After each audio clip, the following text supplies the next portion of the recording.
Vous savez, travailler sur l'Algérie, ça rend malade. Je pense déjà, je sais, tout mon entourage me le dit. Me dit, Gaïgouli Abdou, toi tu vas mourir jeune. Nous partageons avec vous une enquête que nous avions réalisée sur une entreprise chinoise.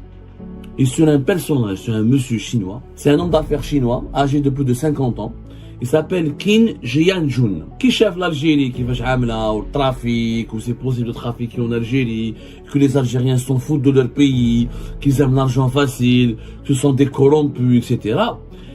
Derrière, il a créé une société. Monsieur Qin Jianjun, c'est le baron de la mafia chinoise en Algérie. Il y a une mafia chinoise qui s'est développée en Algérie, qui s'est malheureusement adaptée aux mœurs algériennes pour pour développer des pratiques mafieuses. Il s'est constitué, selon nos investigations, pratiquement l'équivalent de 150 millions de dollars d'actifs. Ou là, un millionnaire. C'est de l'Algérie, رداته milliardaire. لو كان خدم بعرق جبينه, il n'y a pas de problème. Sauf que tout cet argent, il a réussi à le faire qu'avec du trafic. Je sais pas, la corruption. Il chez les Algériens. Nous n'avons pas d'honneur. Il dit à un étranger, il se fait le bled. Vous savez, travailler sur l'Algérie, ça rend malade. Je pense déjà, je sais, tout mon entourage me le dit. Me dit, Gaïgouli Abdou, toi tu vas mourir jeune. En Algérie, ils te rend fou. Ils te rend vraiment fou. Tu as beau être objectif, rationnel, rigoureux, froid, tu observes de la distance par rapport à l'actualité aux faits. Mais il y a certains événements, il y a certains dossiers, certains scandales qui te rendent particulièrement fou. Là, je pense que mon espérance de vie, elle arrête en cause. Plus on travaille sur l'Algérie, plus notre espérance de vie baisse. Mais c'est pas grave, c'est une cause juste et noble, et nous espérons qu'à grâce à nos activités journalistiques, nos enquêtes, nos investigations, au moins on éclaire l'opinion publique et au moins on fait avancer notre pays. Justement, aujourd'hui, nous partageons avec vous une enquête que nous avions réalisée sur une entreprise chinoise et sur un personnage, sur un monsieur chinois qui s'est enrichi en Algérie sur le dos du trésor public algérien, sur le dos des impôts et des contribuables algériens et sur le dos des entreprises algériennes. Vous savez, notre pays, le régime Tebboune, il dit, oh, nous sommes un pays de souveraineté nationale, nous protégeons la souveraineté nationale, la préférence nationale, nous soutenons la production nationale, nous soutenons les entreprises nationales. Il n'y a pas un pays aussi qui brade sa souveraineté et qui menace, qui compromet ses propres intérêts et qui ouvre les vannes toutes les vannes aux étrangers et qui permet aux étrangers de faire tous les trafics sur son territoire national qui est l'Algérie, y compris aujourd'hui encore. La preuve, un personnage résume toute cette triste vérité. Ce personnage, c'est un homme d'affaires chinois, âgé de plus de 50 ans. Il s'appelle Qin Jianjun. Qin Jianjun. Qin Jianjun, au début des années 2000, quand il est venu chez nous en Algérie, dans notre pays, c'était qu'un simple ouvrier, parmi les milliers d'ouvriers chinois qui ont été ramenés par les entreprises publiques chinoises au début des années 2000 pour construire et lancer des grands chantiers en Algérie. L'Algérie, elle a fait le choix, avec l'époque dès le premier mandat de Bouteflika, à partir de 2000, 2001, 2002, de lancer de grands projets pour rattraper tout ce que nous avions pas réalisé pendant 10 ans, les années 90, où le pays était en guerre civile. Il fallait construire des routes, des autoroutes, des logements, beaucoup de logements. Il fallait construire des carrefours, des échangeurs, des routes nationales comme des autoroutes, des hôpitaux. Tout le pays était à reconstruire. Et on avait les fameux plans quinquennaux de l'Algérie où chaque 5 ans on consacrait en moyenne 200 milliards de dollars pour révolutionner, reconstruire le pays et rattraper tout ce retard-là. Ça a beaucoup profité aux grandes entreprises chinoises. Qin Jianjun, il était un simple ouvrier. Jusqu'à qui chef l'Algérie, qui va au trafic, ou c'est possible de trafiquer en Algérie, que les Algériens s'en foutent de leur pays, qu'ils aiment l'argent facile, que ce sont des corrompus, etc. Derrière, il a créé une société. C'est Gaia China Construction Company. Sauf que cette société qui a commencé à travailler en Algérie depuis 2006, elle fait croire aux gens qu'elle est une société chinoise. Sauf que c'est un cas très particulier que ce que je suis en train de vous raconter. Tout est vérifiable. Les services de sécurité connaissent le monsieur chinois, que moi je considère comme un parent dans la mafia chinoise en Algérie. Je le dis, je l'assume. Monsieur Qin Jianjun, c'est le baron de la mafia chinoise en Algérie. Il y a une mafia chinoise qui s'est développée en Algérie, qui s'est malheureusement adaptée aux mœurs algériennes pour pour développer des pratiques mafieuses. Sa société Gaia China Construction n'a rien de chinois.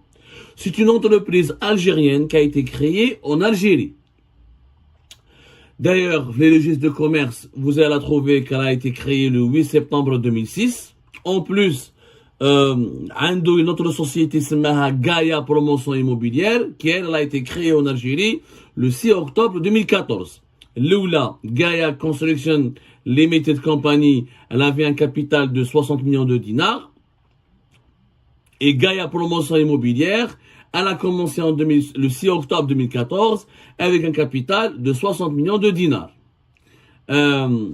Les deux sociétés ont été créées en Algérie. Ils n'ont absolument aucune relation avec la Chine. Ce ne sont pas des entreprises chinoises qui existaient en Algérie, qui sont venues s'installer en Algérie, qui ont été créées en Chine, ou là qui ont prospéré en Chine et qui sont venus travailler en Algérie. Ce n'est pas un investissement étranger direct.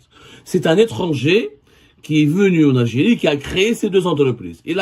Et cette entreprise chinoise Gaia Group, c'est marrant ensuite Gaia Group, elle a des filiales en Chine. Elle a un bureau, elle n'a même pas des filiales en Chine. Hein. Elle a juste un bureau à Pékin, un bureau de représentation à Pékin. Et visiblement, d'après nos investigations, il a créé aussi un bureau où il a une filiale à Hong Kong. Parce que Hong Kong est un paradis fiscal pour trafiquer, pour cacher les devises qu'il gagnait depuis l'Algérie. Vous allez voir. Donc, il a ensuite, le chinois, donc, il a créé Gaia, Construction de Gaia Promotion Immobilière. Il a ramené des ouvriers chinois. Il a fait exactement comme les entreprises publiques chinoises faisaient. Sauf que monsieur Qin Jianjun, il fait du privé. Il a commencé donc à travailler, à prendre des petits marchés privés. Jusqu'à 2014. À partir de 2014, il explose jusqu'à 2016. On estime qu'il a participé directement ou indirectement à la construction de plus de 25 000 logements. Ensuite, il a grandi, il a acquis, grâce à ses toujours petites chipettes, monsieur Qin Jianjun, il a commencé à prendre des marchés importants. Au début, il travaillait avec des groupes, avec des hommes d'affaires privés. C'était lui qui a construit, par exemple, plusieurs concessions automobiles à le groupe Sovac, à Volkswagen. Les fameux les fameux beaux sièges à Sovac, Fischeraga, c'était lui. Il a construit d'autres concessions automobiles à Sovac à Alger, à Oran. Ensuite, c'est lui qui a construit pour l'Ulmi, l'oligarque algérien l'Ulmi, l'infrastructure de l'usine de montage et d'assemblage des véhicules Volkswagen fait Releasen. Ensuite, il a travaillé avec le milliardaire Ahmed Mazouz pour le complexe industriel qu'il voulait faire rabattage, le raffinage du sucre. Il voulait faire le futur siège du groupe Tahkout qui devait avoir lieu à Bab Zouar. On va à l'armée. Bizarrement, il s'est retrouvé à obtenir des marchés chez l'armée.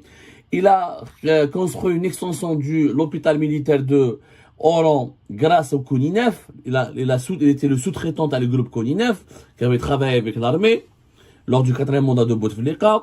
Ensuite, l'école des cadets à Wahran, les militaires, il a remporté des marchés معهم, toujours le ministère de la Défense nationale via les Koninef. Ensuite, il n'avait plus besoin de Koninef, il avait des contacts avec les militaires. Ils lui ont donné un marché pour construire une sorte de caserne fait Hussein. Il a participé à la construction de l'hypermarché, du centre commercial Senia fait Oran. Donc, il s'est constitué, selon nos investigations, pratiquement l'équivalent de 150 millions de dollars d'actifs. Ou là, un millionnaire. C'est de l'Algérie, رداته milliardaire. لو كان خدم بعرق جبينه, il n'y a pas de problème. Sauf que tout cet argent, il a réussi à le faire qu'avec du trafic. Qu'avec du trafic. Son premier trafic. D'ailleurs, il a été chopé à maintes reprises Mais bizarrement, il n'a jamais été inquiété d'un monsieur Kim Jong-un parce que comme il est mafieux, il graisse la patte et donne des enveloppes aux dirigeants algériens ou les dirigeants taouanais خليوه يسرق وينهب في البلاد. وبعد يجي يقول لك nous avons une souveraineté. Comment il a fait d'un monsieur Kim Jong-un pour s'enrichir? Il ramenait des ouvriers de Chine. Il a entre presque 600 employés. La majorité, la moitié, plus de la moitié, c'était des ouvriers chinois. Il les ramenait de Chine, les 300 et quelques, presque 400, pour ses chantiers, pour ses projets. Il leur donnait le SMIC en Algérie. Donc, pour l'assurance, pour la CNAS, pour les cotisations sociales, il déclarait que le SMIC algérien. C'est-à-dire l'équivalent de même, allez, le SMIC algérien a été augmenté récemment à 20 000. Pendant des années, il était entre 12 000 et 15 000 dinars. Donc, il leur donnait que ça en dinars. En cash, en Chine, en devise, avec leur monnaie nationale en Chine. Mais, pour ne pas payer d'impôts et de cotisations, pendant des années, il faisait ça. C'est un gros montage qui lui permettait de ne pas payer beaucoup de cotisations sociales. فقولوا la CNAS ضربوه بالredressement en 2022. واش صرا من بعد Monsieur Kim Jong-un a pu, je sais pas, il a survécu miraculeusement à ce redressement. Les impôts l'ont redressé. Les services fiscaux, ils l'ont redressé. Mais kiff. Il a pu échapper à tous les redressements. Il s'en sort à chaque fois qu'il a un problème avec l'administration algérienne. Il s'en sort. Comment? Je sais pas. La corruption. Il chez les Algériens. Nous n'avons pas d'honneur. Il dit à un étranger, il se fait le bled. Qu'un Algérien, il se l'Algérien, quand il vole, il hakmouh, ou il doit le habs. Mais un étranger, il les achète, il achète tout le monde, toutes les administrations, et il s'en sort. Le problème, c'est que, bon, non seulement il trichait pour les impôts et pour les cotisations sociales, mais il faisait de la surfacturation, il faisait des factures, ce qu'on appelle des factures fictives. De 2016, par exemple, de 2014 jusqu'à 2016-2017, pendant ces 3 années, nous avons retrouvé, au cours de notre enquête, une 60aine de chèques fictifs. Il prétendait qu'il achetait des matériaux de construction. Il signait des chèques pour acheter des matériaux de construction. Ça peut être un chèque à 1 milliard de centimes, à 10 milliards de centimes. Sauf que ces matériaux de construction n'étaient jamais achetés. Ils les achetaient pas. Allège. Parce que quand il déclarait l'acheter, par exemple, nous avons là au cours de notre enquête, les 60aines de chèques que nous avons pu consulter. Donc, 60aine de chèques, 90 milliards de centimes. À l'époque, c'était l'équivalent entre 2016 et 2017 quand même de pratiquement 7 millions d'euros. Le chèque, c'est des matériaux de construction. Il se ferme avec des entrepreneurs algériens. Il leur dit, allez, avec le chèque, moi je vous donne de l'argent. Allez-y encaisser le chèque. C'est-à-dire, ils jiboulent ensuite cet argent chez lui. Ils se font pas, c'est-à-dire, ils prétendent être ses clients. En réalité, ils lui restituent le cash. Où ils mettent 4% pour chaque opération. C'est-à-dire qu'il leur donne un chèque de 1 milliard, il doit 4% de cette transaction.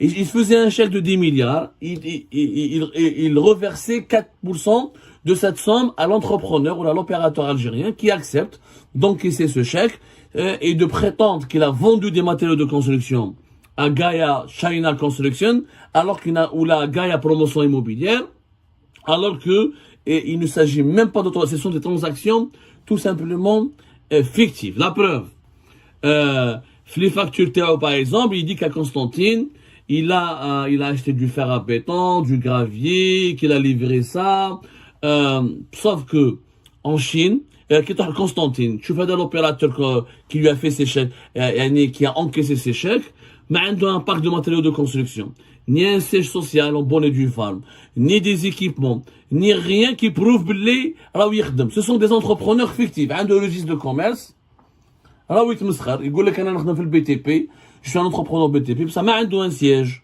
Ou là, le siège est fermé, simple adresse. Mais il a un parc de matériaux de construction, mais il a des employés déclarés, ou là, il a 3 ou 4 déclarés. Il a une brouette et 2 pelles, une brouette et 2 pelles. Et malgré ça, il encaisse des chèques de 10 milliards, de 20 milliards, de 30 milliards. Comme nous sommes un pays fiscalement arriéré, et que nous avons des services fiscaux totalement arriérés, rien n'a été vérifié, et une 60aine d'opérations, ça lui a permis de récupérer l'équivalent de plus de 90 milliards de centimes entre 2014, 2015, entre 2015, 2016, 2017. Il les a ensuite, il a acheté il les a convertis en devises, ça lui a ramené l'équivalent de 7 millions d'euros. il les a transférés à l'étranger.